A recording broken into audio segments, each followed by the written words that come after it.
Heads up, female leaders, executives, and entrepreneurs. We have just opened enrollment for our next Renegade Accelerator. You can head to renegadeaccelerator.com to check out all of the information and apply. You're going to make mistakes, especially early on when you create a meaningful change in your career like I did. And how do you come back from those mistakes? And so if you aren't self-motivated, if you can't forgive yourself for the mistakes and learn from them very quickly, then I do think you burn out, especially when you're living in a space where you've accepted and chosen change. I'm Amy Jo Martin. Welcome to the Why Not Now show.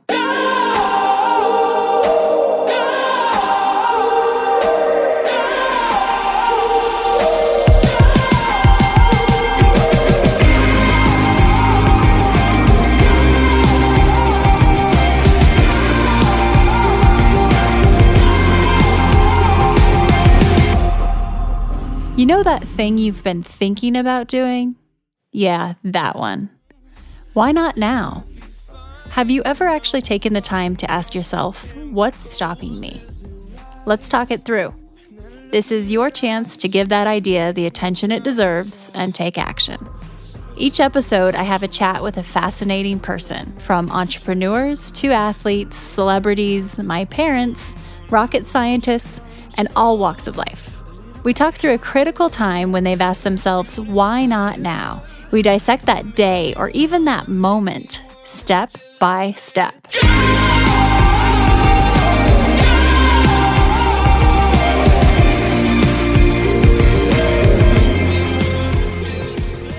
Sometimes we have silent mentors in our lives, or silent guides, I guess you might say. And I say silent because maybe they don't realize they're guiding you or mentoring you from afar. You may not even know them.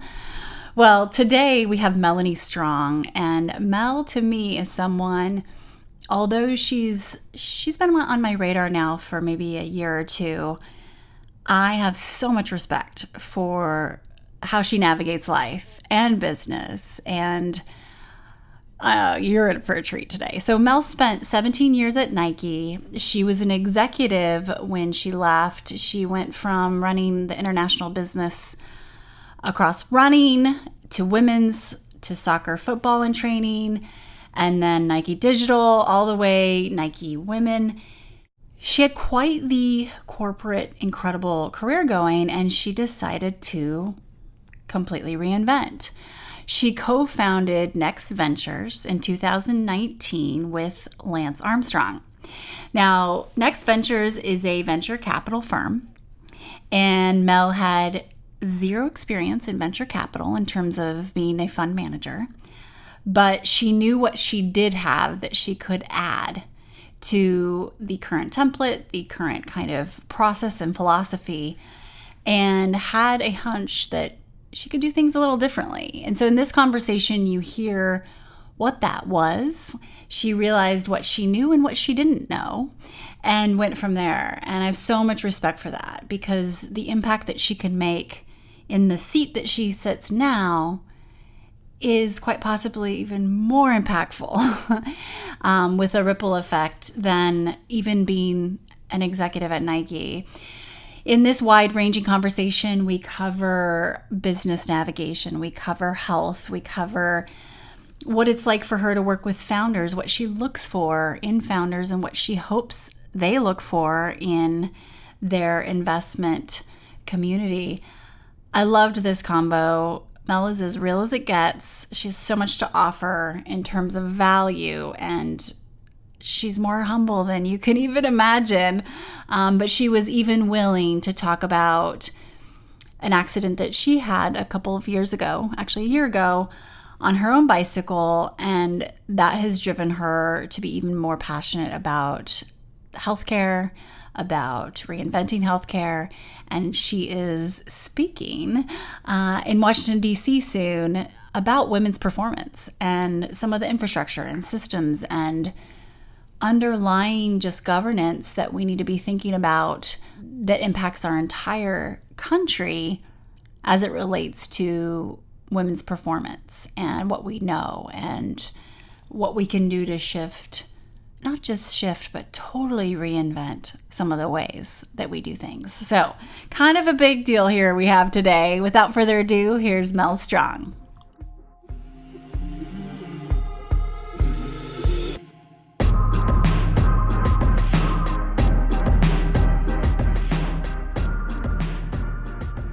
Mel Strong, welcome to the Why Not Now show. I'm so excited to have you here. And in the spirit of Why Not Now, can you tell me about a time when you had a big decision to make and you had to ask yourself that ultimate question, why not now, and navigate the delta between idea and action from dreaming to doing? I love this question. I love that you start with this question. Thank you for having me, Amy Jo. It's wonderful being here. Likewise, thank you for being here. Of course. My most recent why not now, and I've noticed in listening to a lot of your interviews that many of your guests have several why not now moments. And I love that nonlinear path that a lot of us choose. I think it's scary, but often opens up opportunities that might not have been available otherwise if you hadn't asked your question many times throughout your life. But my most recent why not now, given your audience and where many of your listeners might be in their journeys, was back in 2016, which for the US was sort of a pivotal moment for all kinds of reasons. And I think when I personally started to think about my purpose, my work, the things that brought me joy, and whether there was real alignment there. And I had started to really think about my energy and my experience working in the corporate space. So at that point, maybe 15 years of work at Nike, and how that might be applied to a different set of people, builders, leaders who are trying to figure out health and wellness in a different way. So my first why not now, maybe as a step into this chapter of my career, was starting to become an angel investor. And I don't know, I know you have a bit of your own personal story here, but I never thought I was rich enough to be an angel investor. I know. We have to demystify that, right? So I wasn't in groups where people were talking about investing. I was in lots of groups of other women, and I would say people who maybe don't fit the mainstream idea of an investor, who were talking about nonprofits, talking about community work, social impact work, and all of that is super important. And I was doing some of that as well. But I had never thought that I was capable of being an angel investor, either because I wasn't rich enough or liquid, or I don't know. There was this barrier for me that was very real.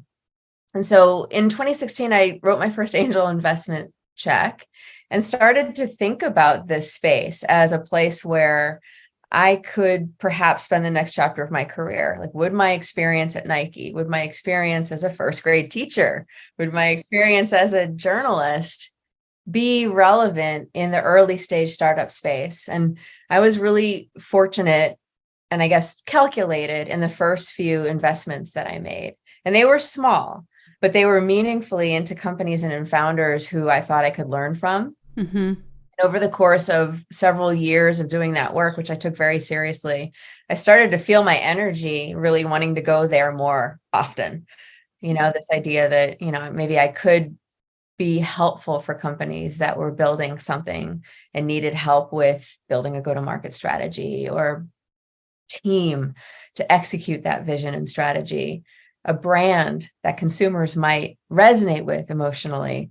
I think there were certain things I realized that despite my unusual background in VC might be really helpful here. And so in 2018, I started to think seriously about why not now? Why not leave a really great company to try something scary and different? And I played out whether I would regret choosing the safe path, and I decided that I would. So I started to learn all the things that I could about VC and meet people who would take time to talk to me about their careers. And by mid 2019, decided to make the leap and start Next Ventures. But it was a 16 to 19 journey, and It was scary and still scary today. And I think I've learned that the scary is sort of a good signal that I made the right choice. The evolution and looking at that first check you wrote. So, and I remember mine too, where do you remember specifically what green lit that moment? And a little bit more color around, that specific story. Because that scenario, I think, is like, it's kind of stepping across the starting line. And then for me, it was kind of like game on, Mm-hmm. I do. So in 2016, I was running Nike Women marketing. So VP of a very large division of Nike. And I was responsible for all of our global marketing efforts. It was a big job. It was a really hard job. And at the time, we defined our competitive set as sort of death by 1,000 paper cuts. There are all these really interesting brands building in a very specific vertical within women's sports. And I became really interested in that, just as a hypothesis around where Nike could best continue to serve female athletes. And would it be through this broad horizontal approach, or rather through these very core, very authentic and deep verticals around either lifestyle or sport or activity or interest? And one of the companies that I was introduced through that process was called Society 9, founded by Lynn Lee here in Portland. And it was a women's focused boxing and fighting brand. And she had this hardcore following within the community of female boxers and fighters. I thought the marketing was really compelling. She made the industry's first women's specific boxing glove. But I think for me, the most important factor was that I just really loved Lynn Lee, who was the founder and CEO of Society 9.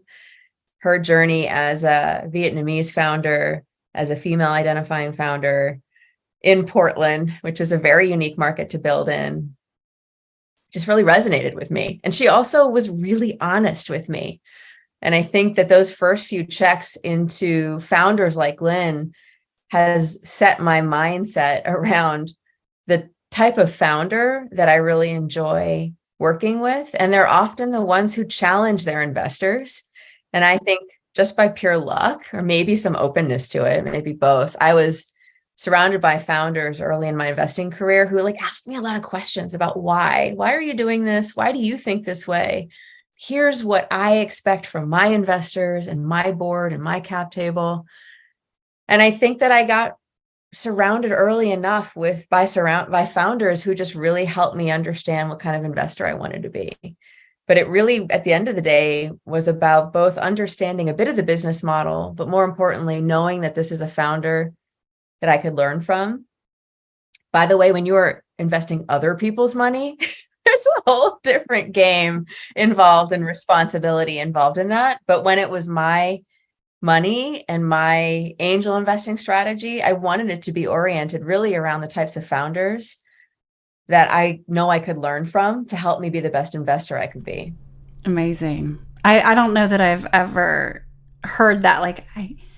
You were figuring out what kind of investor you wanted to be and then looking to learn from the founders. And I just love that shift of turning the tables a bit. And it's always, you're looking for equal value exchange, so that's going to happen anyway, but it's almost like a mentorship. If it's one way, it'll end up lopsided and somebody isn't fulfilled. But I look at mentorship as, that two-way street of the people I mentor, I get just as much out of it, and vice versa for the people who mentor me. But it kind of goes back to that first investment. And did you just have this kind of opportunity that they present to you, or did you kind of more date the opportunity yourself? Oh, we dated for sure. Yeah. She's a dear friend now, and we have collaborated meaningfully in some projects since then. But it was, I think, a process of vetting one another. And I still believe in that more than ever in terms of how we manage our fund today. I think it's really important for founders to vet investors. It's been one of the biggest epiphanies and surprises, frankly, that I've had as a relatively new 4 to 5 years into this chapter. venture capitalist and fund manager, that there is all this energy and power and influence in the hands of investors, when really at the end of the day, that all they have is that capital. The founders have the spark of brilliance, the potential, the idea that investors want to invest in to hopefully deliver multiples to help their fund be successful and deliver returns to their investors. But I do feel like you often miss that initial parity that comes with understanding that an investor brings certain things to the table and a founder brings certain things to the table, and you want to vet each other. I think we've built our fund with the mindset of wanting our founders to be our biggest advocates.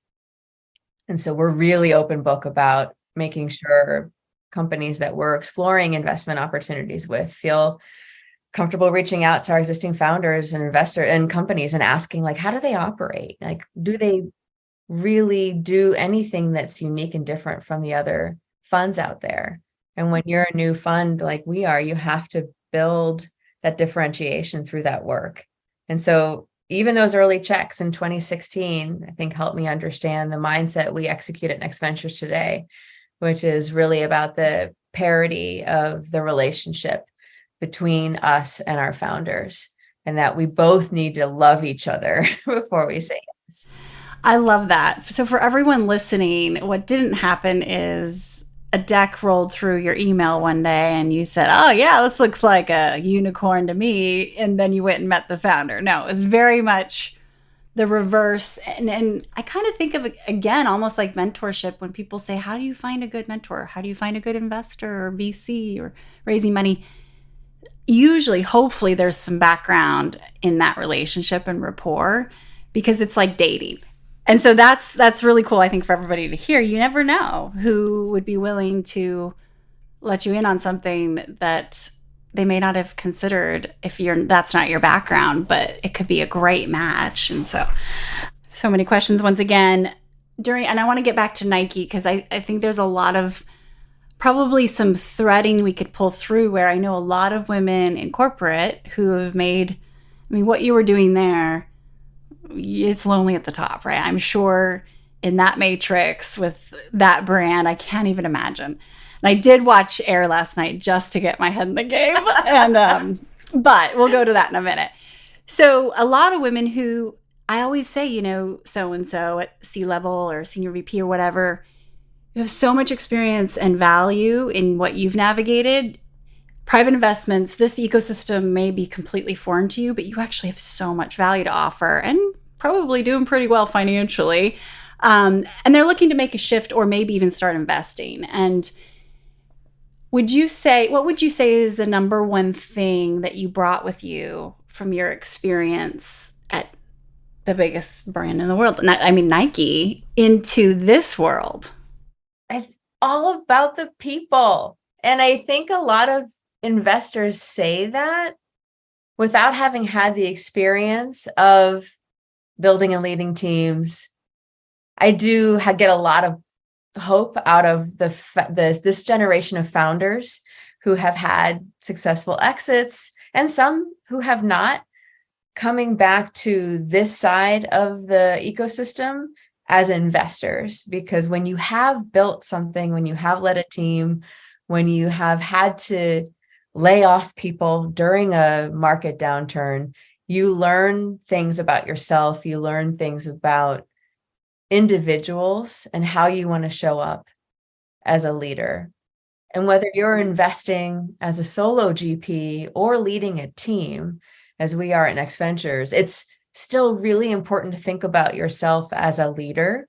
In this case, you're leading funds and founders, and in many cases, helping these founders through an endless cycle of difficult challenges. It's been a hard time to be a founder and an investor for the last few years. And I think that for us, it's been really important for us to lean on the things we each learned in our previous lives now in order to be the best fund managers and investors we can be. And for me, that comes back to really understanding how to help leaders lead. There's a certain amount of experience I did have at Nike leading big virtual teams. In the case of that Nike Women opportunity, I had several hundred people working on that business all over the world.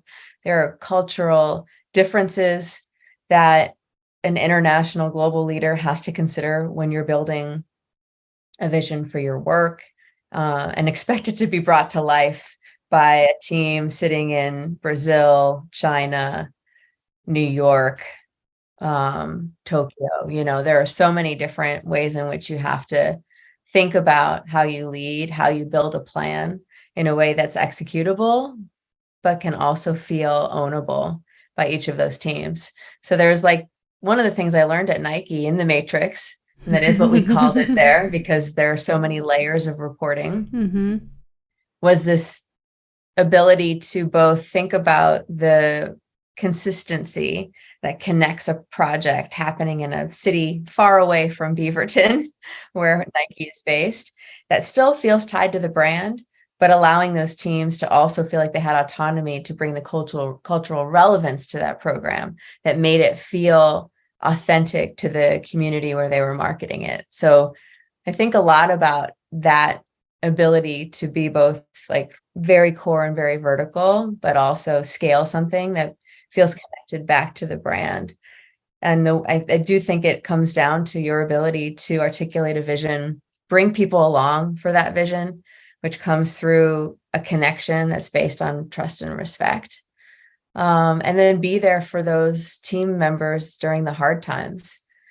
And I think that's been the single biggest thread from Nike to Next Ventures, has been helping these founders understand what kind of CEO and leader they want to be, and then helping them develop those tools to execute that vision. I'm actually kicking off, I have the book here, kicking off training with this group, Conscious Leadership. I don't know if you've read this book. I love it. We buy it for all of our founders because it is one way to provide language around how to lead, how to address difficult situations. There are lots of great frameworks, but we love theirs. And so I'm spending more time making sure that I'm continuing to upskill myself in the people, leadership, culture building space. But I do feel like I got a great MBA on that through my years at Nike. Oh, I'm sure.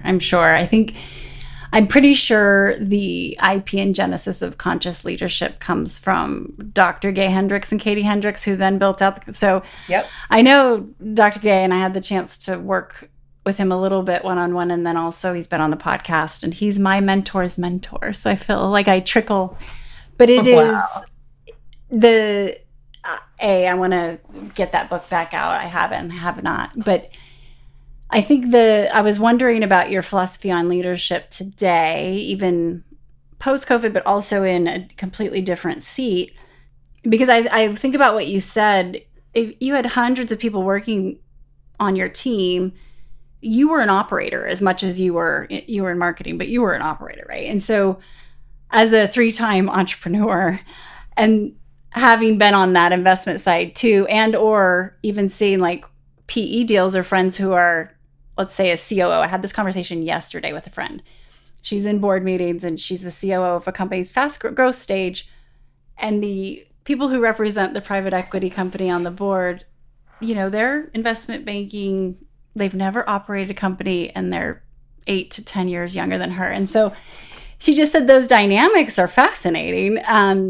But the operating part is, the leadership and operating are two things that I think I always look to my first company, my investor, for that guidance, because I didn't have any of that, and it's a different ballgame. You can be a visionary, but if you can't organize around executing that thing, you might as well be in Starbucks with your moleskin and just drawing ideas, right?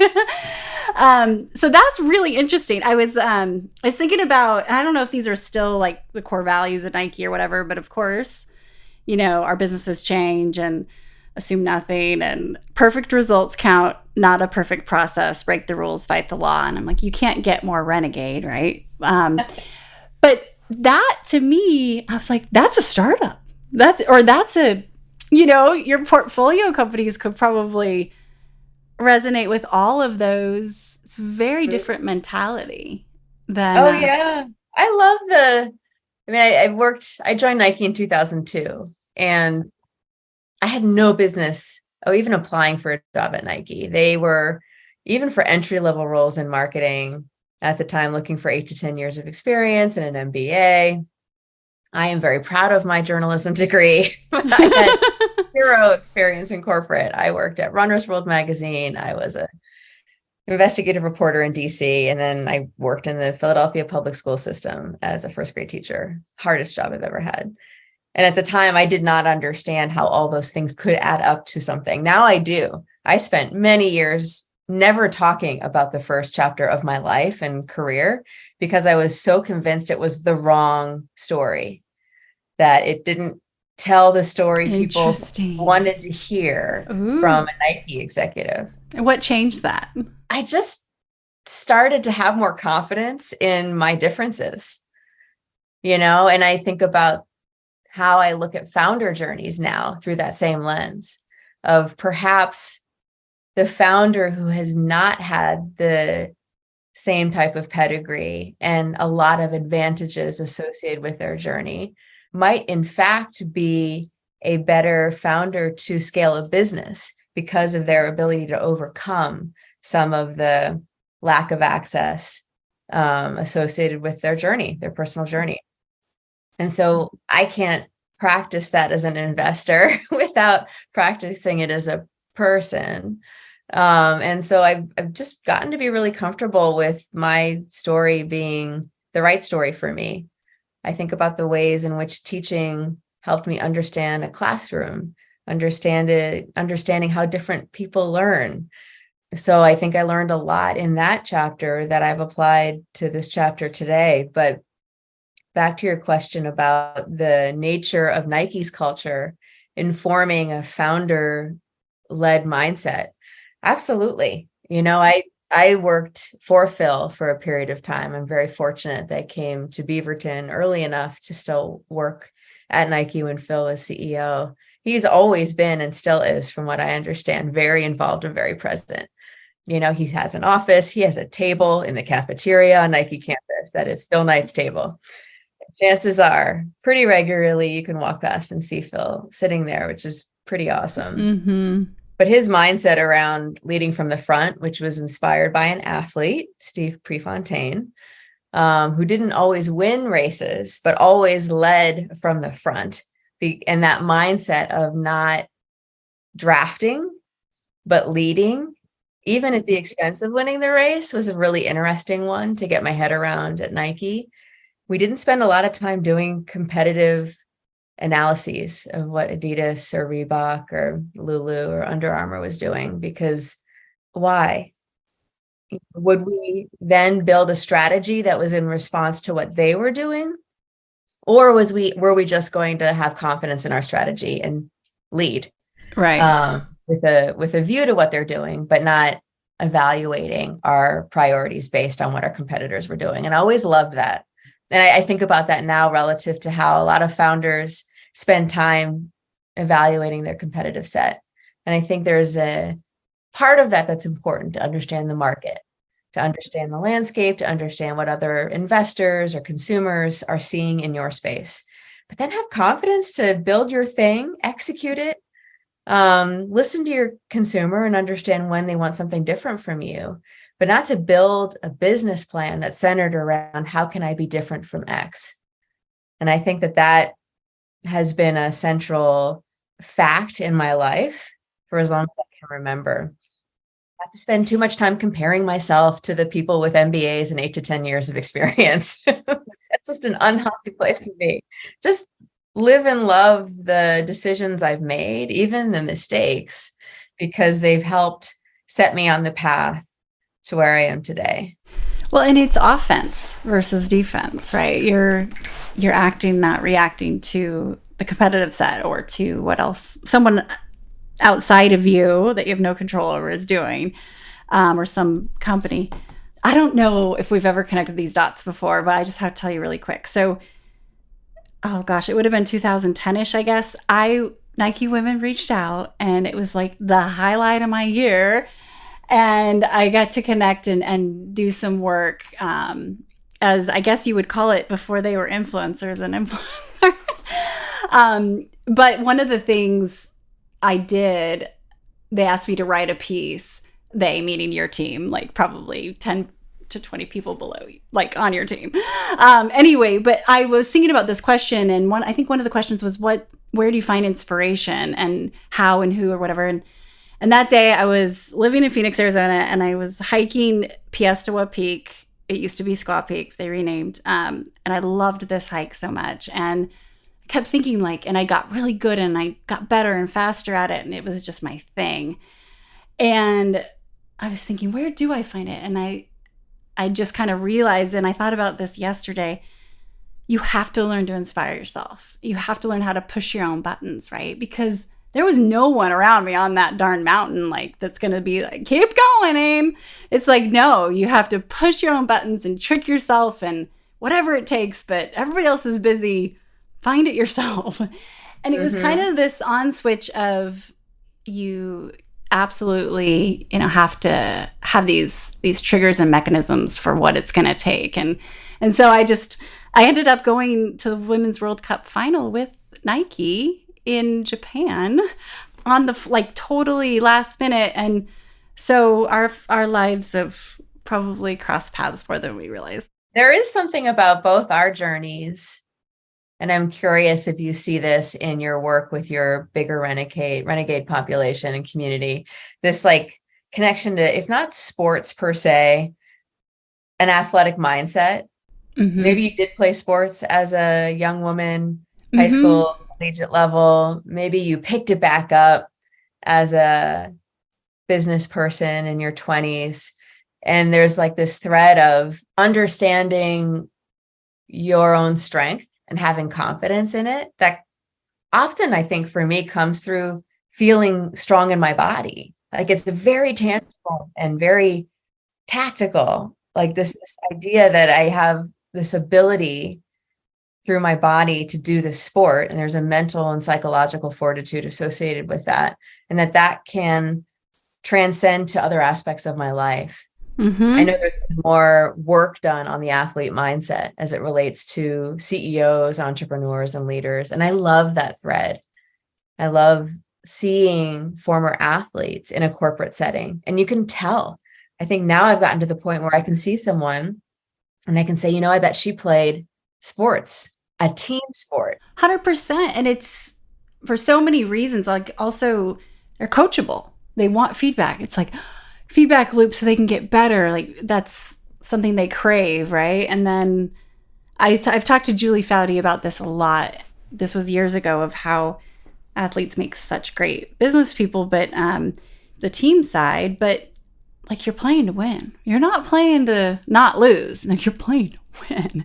And so I was thinking about it. South by Southwest this year, your partner, Lance Armstrong, and I were on a panel together talking about investing and talking about, I guess, two companies we were both involved in, collaborated, and one of which is Super Coffee, I'm an investor of. And the three founders, the brothers, are former athletes. And after getting to know them, dating them per se as an investor, I was like, there's a zero chance these guys are not winning. I don't know what, it doesn't matter. People could stop needing liquids and they'd still find a way to win. It just is that, drive. And so I agree. I think it's so cool to bring that fun and competitiveness into business, because if we're not having fun, we're just doing it wrong. And it's got to be. Well, and as an athlete, you have to inspire yourself. Back to that hike you took in 2010. I had mentors to champion this move into investing and into venture capital. But at the end of the day, as you said, the mentors are not here with me every day to talk me off the ledge, right? Of okay, why did I do this? Am I doing it right? You're going to make mistakes, especially early on when you create a meaningful change in your career like I did. And how do you come back from those mistakes? And so if you aren't self-motivated, if you can't forgive yourself for the mistakes and learn from them very quickly, then I do think you burn out, especially when you're living in a space where you've accepted and chosen change. If I had decided not to say yes and answer the why not now question in 2016, and I was still working in the corporate world, I don't think that I would be growing as much as I am now. I wouldn't be making as many mistakes, because you get to a point in any business, in any company, where you've made them already. And so you're sort of just on autopilot. And I didn't realize how much I was on cruise control at Nike until I decided to leave. And then this like intellectual overwhelm of jumping into a new space, of understanding how to be a great fund manager and construct a portfolio and determine your minimum viable fund size for your fund, and going out to raise and asking your community of peers and mentors to invest in you before you've had a track record. I mean, all of that required self-inspiration on a daily to hourly basis. We're going to take a quick break and we'll be right back. Hi, everyone. If you are digging this podcast, please do us a favor and subscribe, rate, and review on iTunes. It just takes a moment and it means a ton to us. People probably don't realize how often fund managers are told no thanks, just as much as founders, right? And I mean, in terms of, you have to have a tenacity that it's definitely not for the faint of heart. But I think about performance and women and sport, as well as the unique path that you've navigated. I mean, journalism and first grade teacher and Nike. So you've seen a lot of different moments in time and seasons for individuals, especially women. When at this specific panel where Lance and I were speaking, we were talking about female investment, and I'm a huge advocate for getting more women seats on cap tables. And even if that's through special purpose vehicles, SPVs, and democratizing access, to not only deal flow, which my male mentors got me into years ago. Otherwise, I'd just be sitting at that happy hour where they were doing deals. And I was like, what are you doing? Can I get in? But also access to the flow of capital. So I think about your combination and your partnership with Lance, and what would you say has been some of the uniqueness, the bridging the men and women to get that power together? We see a lot of female VCs where it's female only, and you chose not to do that, right? That was a really intentional decision. And so can you talk a little bit about that? Because I complimented you on stage to him. I don't know if that came back around, but Thank you for that. Thank you for that. Hey, Lance Armstrong, can you deliver a thank you to your partner? No, but the two of you together, I compliment him too. How did that thesis go? Yeah. Oh man. It was a journey. I mean, let's be real. Going into business with Lance Armstrong took some time to sort out. I had the privilege of working with him early days at Nike on the yellow wristband launch, on Nike's impermanent, unfortunately, foray into Nike cycling. And then, like all of us at Nike, and maybe many of us in the industry, sort of forgot about him for a period of time between 2012 and 2018. And I had heard he was starting his podcast and exploring his next. And I remember thinking, even at the time before he reached back out, how brave that was. Mm-hmm. When so many people have made up their mind about you, wouldn't it be easier to just disappear? He's got a great family, a great wife, an awesome community of friends, and you still want to get after it. Okay. There's an athlete for you. Right. I kept coming back to that. I'm like, okay, that's intriguing.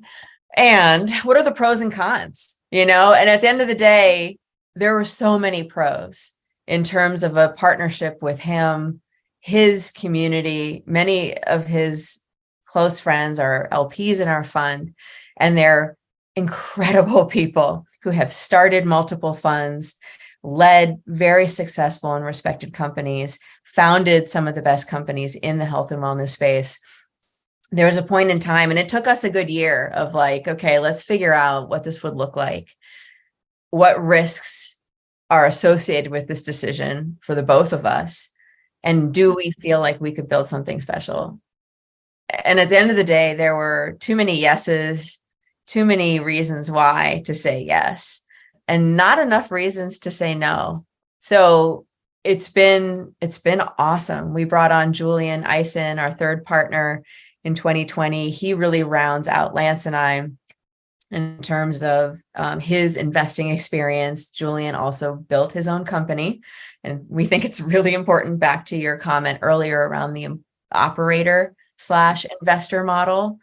We really wanted to bring someone who had raised his own company and had that experience and that empathy.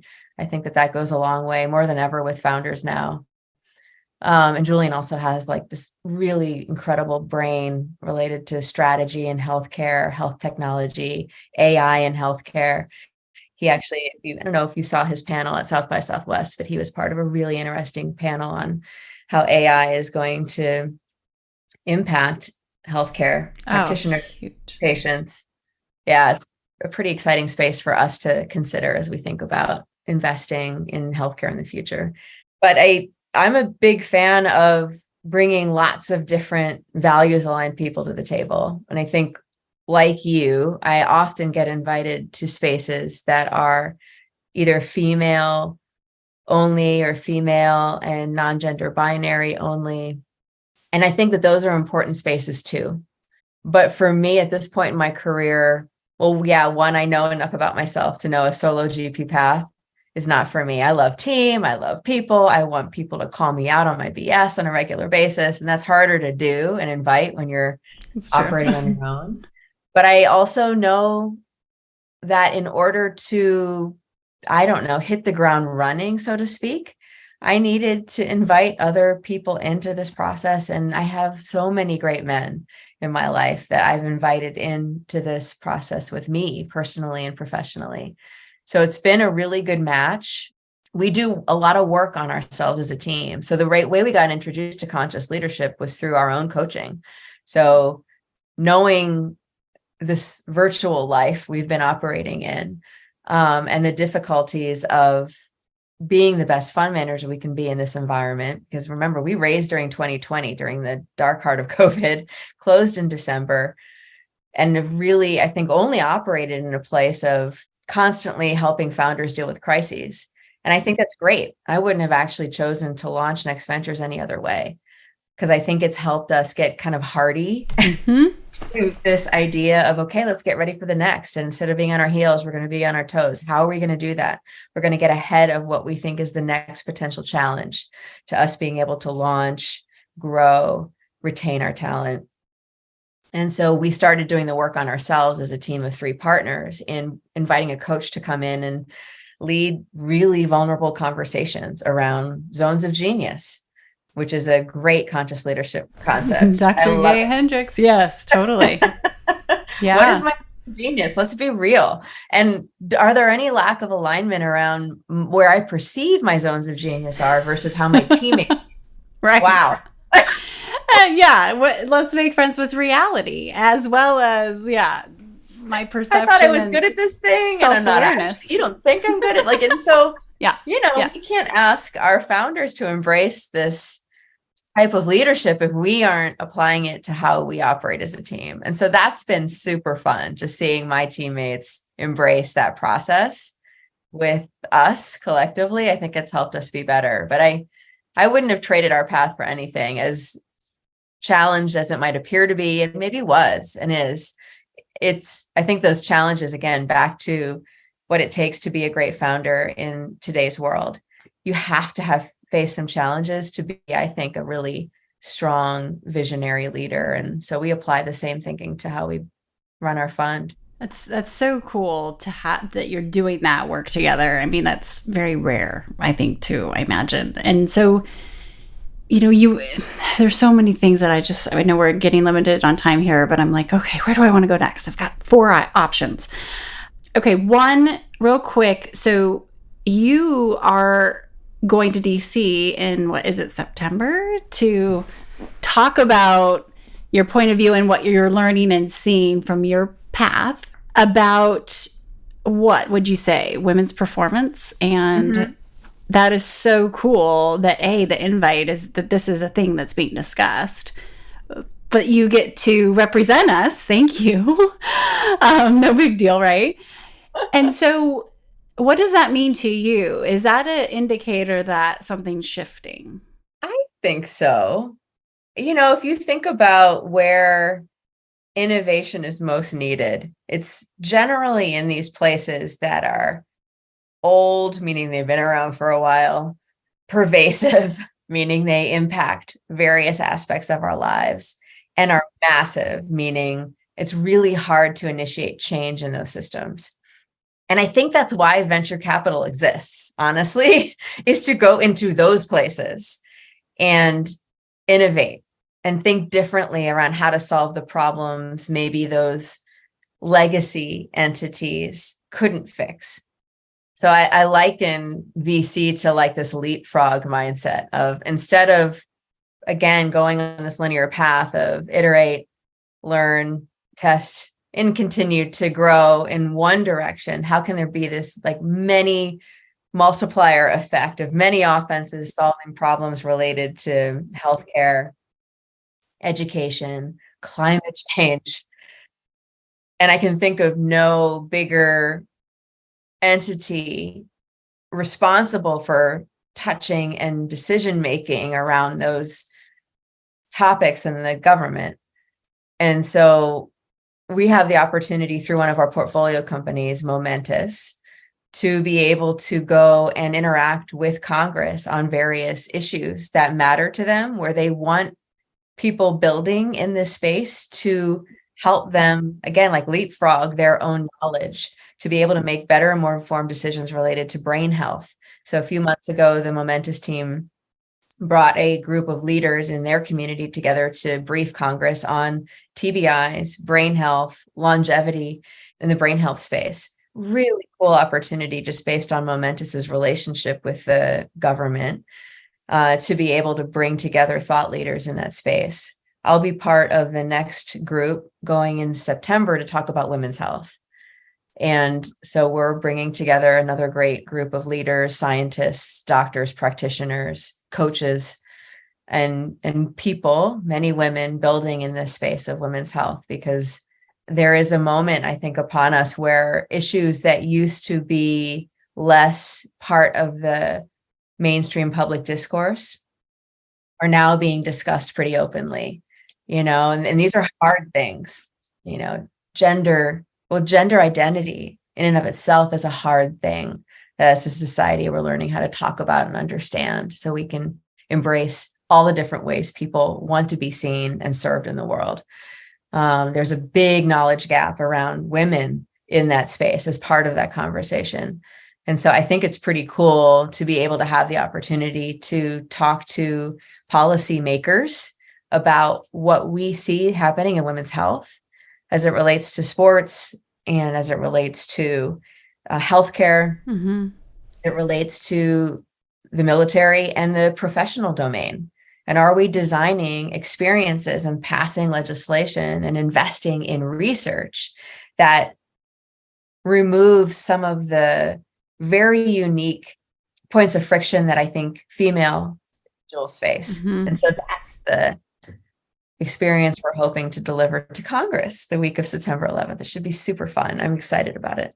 That is so cool. And I would love to hear how that goes. And if there's any kind of open forum or they live stream or anything, keep me posted. We just had a renegade. She's a top psychologist for Gen Z, and she was asked to do a similar thing and go in and brief and share point of view. And it brings some relief knowing, and she's not your typical, you wouldn't look at her and be like, that's a child psychologist. Like, she just is so forward thinking and open-minded. And she's, a part of that discussion, and it's good that that's where they're reaching, to you. And first, to go back to your point, innovation, I look at it as like iteration, eking along progressive leaps or small leaps here and there. But really, reinvention is what we need for process and infrastructure and people and products and brands, and just like completely overhauling, that we've done it before, we've innovated before. So it's like we're taking the efficiencies and those lessons from the time before, but building from the ground up. And I'm excited. I'll reach out to you later about this, but my next book is all about reinvention, and this would be an amazing case study. So maybe we can touch on that. But can we go real quick to you've mentioned brain health, and then earlier mentioned kind of how our physical bodies help inform our performance, not only mentally and in business. And I was just on the phone this morning with, he's a mentor and corporate client, and used to work with him in the NBA. And he's running this global brand. And he said, and I'm fortunate to go talk to some of his leaders. And he said, Amy, I need mind, body, soul in this keynote, like mind, body, soul. And this guy's a hard ass, right? Like he is business, but he knows how connected all of that is. And it's like, yes, I think we're, after COVID, kind of, we need all three if we want true optimized, not only performance, but well-being. And can you talk a little bit about your experience the last couple of years with that? You had an accident, right? And what it might have informed just overall, what we could maybe learn. And perhaps important context from my experience with my brain injury. I am guardian and lucky older sister to a disabled person. My sister was born with cerebral palsy.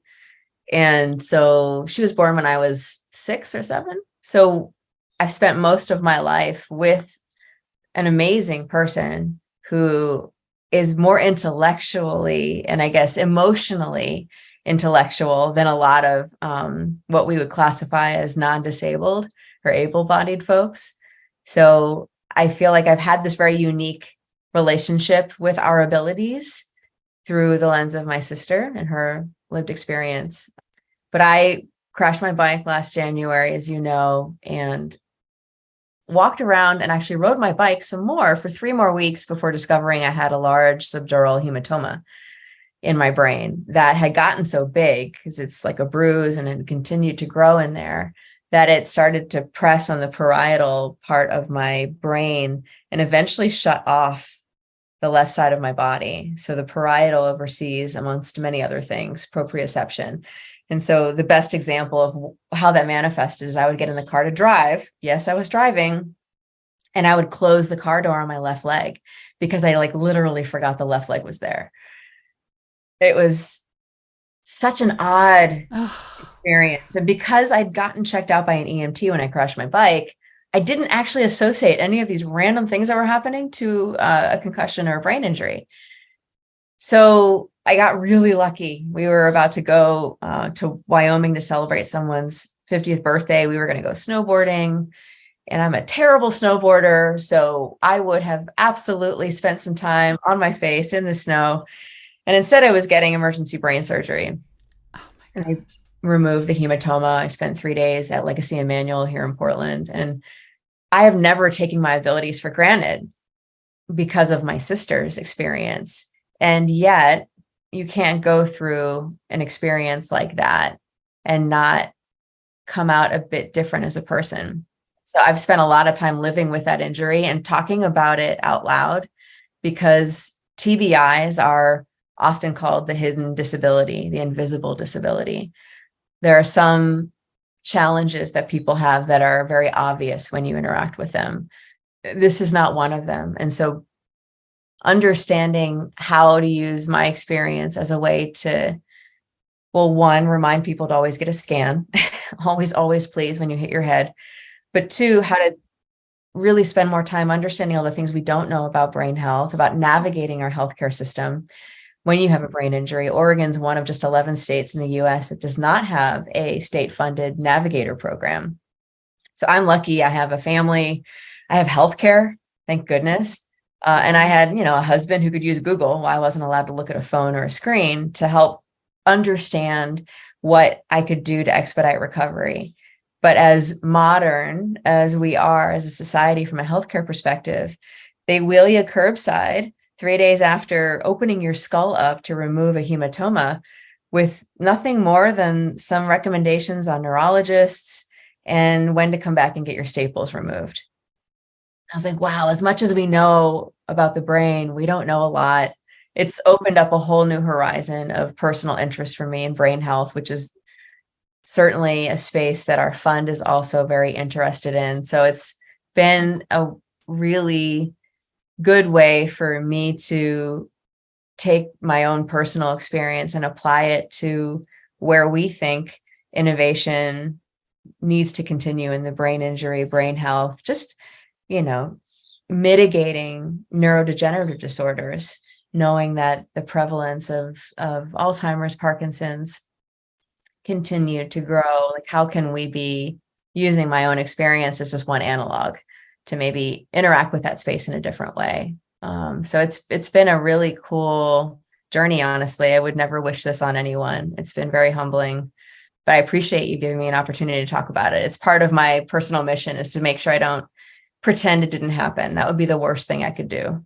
Thank you for being open to sharing. And it reminds me of you saying earlier, you didn't used to share about some of the early day career thing. This is exactly the same. That confidence has helped probably you share that. But then just looking at how cool it is that you can take your experience and then desire to learn, and you have a lot of influence and persuasion around where funds are going, and can bring that full circle into the innovation of research and what we can do. And that's so cool to be able to kind of live that where that passion and that purpose and that skill collide. And thank you for sharing. It's fascinating that some of the things that we can do and some of the things we still don't have quite figured out. And a lot are around women's health. Such little research, right? So a couple of quick rapid fire questions for you, and we can wrap up here. When I say renegade, who comes to mind? Well, since I already talked about her, my sister. There you go. I love it. I love it. She is amazing. She was born and we were told she would never walk, never talk. We were actually told in 1980 that she would never be a, quote, functioning member of society.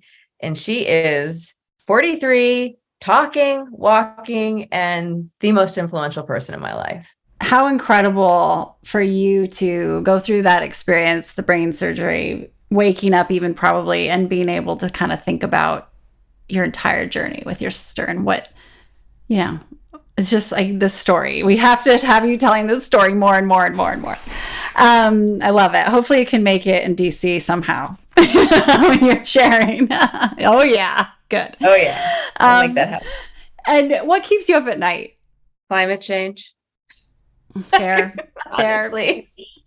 Yeah, I've been working on a thesis around how our healthcare system is not prepared to support us as patients in an environment where climate change is a reality, where forest fires, air quality, access to clean water, transportation becomes more of a challenge. Like, are we ready for this moment? Supply chain around it, right? Just the ups and the critical mass and that shift of volume. Oh my gosh, that's such a good point.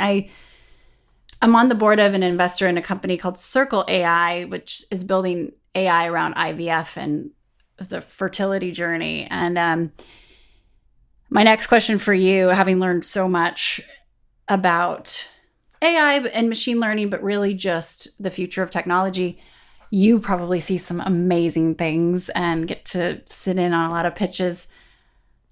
When you think about AI, what do you think? I think about supplementing the human experience with technology that can remove or at least mitigate bias, remove or mitigate the potential for human error, help us operate more efficiently, help us operate more quickly. Like, I'm ultimately really positive about AI. I grew up in a very technology forward family. We had the first Apple computer. My dad is a human computer interaction expert. Really? Yeah, he's cool. Ooh, I want to talk to him. I have literally, the future of technology is the future of humanity. And I started doing it in like 2016. And I feel like it's just now landing today. I'm like, where were we? But he could probably, some of the everything's just an iteration and it informs that next medium. And so that's really cool. Like having a 1984 or whatever Apple II or whatever. We've always been, I feel like I grew up embracing technology is a good thing. It can always be used by bad people to do bad things, of course, but I'm not afraid of AI. And I also have to believe in the goodness of people in society. And then most people are going to want to use AI to do good things.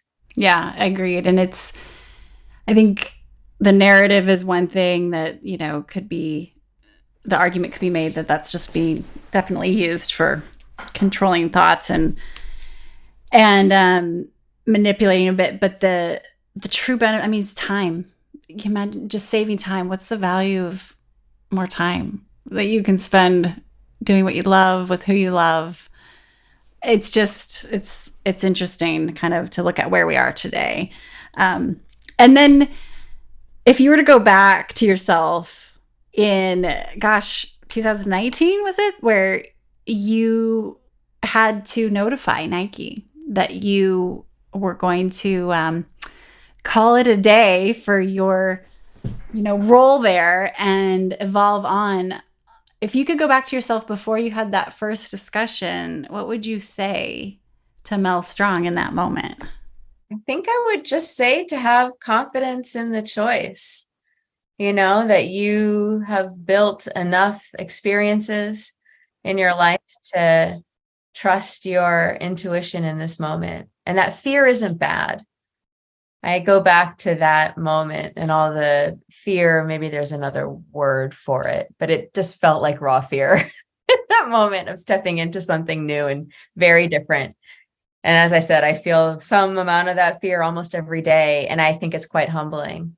And so I think fear can, in the right place in your life, be a really important positive influence to acknowledge because it pushes your limits. It intellectually challenges you. And it gives you courage if you can embrace the fear to do something different and perhaps have more meaning in life and contribute in a way that you were meant to contribute that you wouldn't have otherwise had the opportunity. So true. That's so cool that you get to help now explain that to some of the founders and what you've navigated, as you do in your portfolio. I do have to say, I thought for a second, I was like, is she going to say, just do it? My advice to myself. And I was like laughing in my mind and trying to listen. I'm like, Amy, that's just not funny. I'm over here just entertaining myself. Okay, this has been incredible. I hope it's not the end. I hope to just continue to talk and collaborate.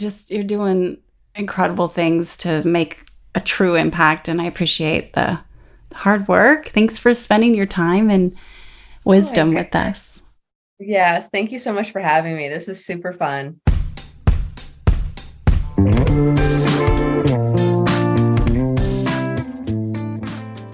Hey everyone, thanks for listening to the show. Hit me up on social media to let me know what you think. I'm at Amy Jo Martin on Twitter, Facebook, Instagram, and LinkedIn. And I want to hear your why not now moments so I can share them on the show. Just send me a note to whynotnow@amyjomartin.com. For show notes and other offers, you can visit amyjomartin.com/whynotnow. And while you're there, don't forget to sign up for my email newsletter for exclusive content and announcements. A big thanks to Rock Salt Music for all of the tunes by the talented John Coggins. And of course, a hat tip to Richard Brewer for editing and producing the show. I'll see you next time. And until then, why not now?